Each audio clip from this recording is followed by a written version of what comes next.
Қарақол шаарына жақын жерден мал бордогонго ылайыктуу база издегендер болсо, онда бардык шарттар менен 50-60 башка ылайыкталган бүт шарттар менен скважина бар экен, склад, мына суулардын бардыгы бүт бар. Укмуш шарт түзүлүптүр. Таптаза цементтелген, үстү жылууланган. Мондай вычкалар менен астышынан да көрсөтүп берем. Анан монда биянындагы кириши бар экен. Мына биянында керек экен склад. Анан бул тарабынан мына контейнерге чөп жыйналат экен. Бул тарабында дагы чыга бериши бар. Участоктун аянты 30 соток экен. Мен артынан көрсөтөйүн, анан алдына чыгайын. Бул тарабы мына артынан көрүнүшү. Бул тарабынан да чыгат экен. Бул дыйшын айылы өйдө жакта мына.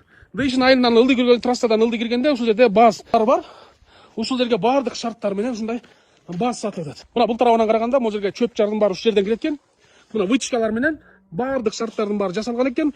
Кум субакталып, шыбалып бүт бар аккурат. Анан бул тарабында жашай турган үй бар экен. Азыр үйүн да көрсөтпөйүн. Баздан алысыраак бияка үй салынган.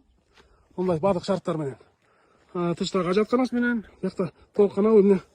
Үйдө дагы паровой отопление кылып, бүт шартын от жаккан жери, кире бериши.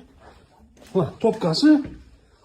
Аябай шарттарды бар, аябай ылайыктуу. Мына санузел, биягында чай ичкен бөлмөсү, мына биягында дагы мындай кылган бөлмө. Туктоочу. Ушундай шарттар менен карагыч аябай сонун экен. Шаарга жакын жерден, Каракол шаарына жакын жерден ушундай мал бордогонго ылайыктуу жер издеп жүргөндөр болсо, мына Каракол шаары. Мына ипотекалык үйлөр, салынып аткан үйлөр. Дыйшын айылы бул. Кызыкканда төмөндөгү номерге байланышыңыздар, баасын телефон аркылуу сүйлөшөбүз дейт.